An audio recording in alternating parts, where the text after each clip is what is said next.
My name is Gervon Simon. I'm with Compass Real Estate in Tacoma, Washington. I'm a team leader for a real estate team called GQ Home Team in Tacoma, Washington. Today, I want to talk to you about a listing that I recently had down in Olympia. This listing was a past client of mine. We had a friendship. We stayed in touch for some time since he purchased his home. Time came for him to sell his home. When he came to me, just like most people, he already had a preconceived notion of what his house could sell for based off of Redfin and Zillow. And thankfully, I was able to talk him through the process of listing, my strategy while working with an agent like myself that's successful and knows how to really strategize in this market, given the current market conditions, will be more beneficial for him than working with Redfin or Zillow or anything like that. So 9 times out of 10, I do want to say that Redfin and Zillow estimates are wrong. Sometimes they're close, a lot of times they're not. In this case, both Redfin and Zillow were lower than what we were able to actually sell the home for. When I took him through the strategy, I showed him what we were going to do and why, talked him through it, and I also gave him various options. One of the options that I gave him was for him to use what's called Compass Concierge. It is a program with Compass where we give a homeowner funds with a signed listing agreement up to 5% of the agreed list price, where they'll actually have to just pay that back at closing. However, they're able to use those funds to do repairs on their home. In this case, he changed out all the floors downstairs in his house. And honestly, it was a much needed upgrade and it ended up working out to her favor. Redfin had his home estimated at $469,000. Zillow had his home estimated at $456,000. However, I was able to get him a contract cash offer for $475,000. Now, that may not be much more than those two estimates, but it is more. And it goes to show that Redfin and Zillow, their algorithms are a lot of times inaccurate, and working with a top agent will actually be beneficial for you in your bottom dollar in the long run. So let's dive in how you can make more money from the sale of your home than both Redfin and Zillow will estimate that you can make. One of the biggest things, like I said earlier, was using Compass Concierge. This is making improvements in your home. And yeah, if you have the money, you can make improvements in your home, but why not use money on someone else's dime? Just like my client used it to replace his floors, obviously you can do the same.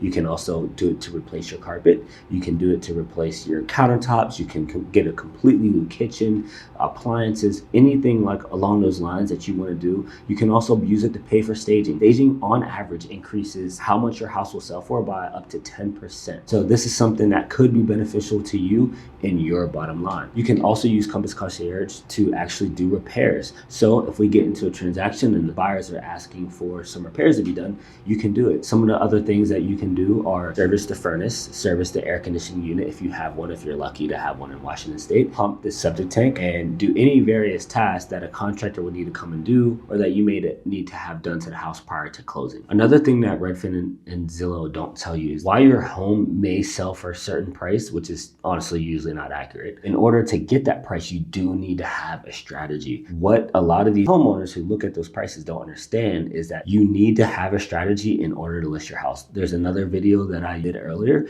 of things that you can do in order to get ready to list your home. But here I'm going to talk about some of those strategies. Selecting a price point to actually list your house at is very, very important. It's one of the most important things that you need to do and understand to be able to maximize your bottom dollar. Everybody hears about a hot sellers market in America, and especially in Western Washington State. However, just because it's hot doesn't necessarily mean that you're going to get a bidding war on your home. If you don't price your home right, you will not get a bidding war. I have seen it. There are homes that are selling for 50 grand, 25,000, 20 grand over asking price. However, in order for you to get that, you need to make sure that working with an agent that knows and understands how to price. Another thing that your agent needs to be able to do is understand how to leverage offers in order to negotiate on your behalf. In this situation with my client, we originally were supposed to review offers on Monday. But because of the situation we were in and the offers that we had, we wanted to give a little bit more time, and we ended up moving the review date to Tuesday. We ended up getting even more money than we anticipated getting, and we were able to negotiate more favorable terms for my client. So now we're set to close here soon. We're through all the contingencies, and we're in a very favorable position to close for my seller, and something that almost anybody who's selling their home wants to be in. If you have any questions about what my strategy would be for selling your home, or what Compass Concierge actually entails if you want to make some upgrades on your home in order to get the most money out of it and increase your bottom dollar and your bottom line, I'd be more than happy to talk to you. Just feel free to reach out to me below. Have a great day.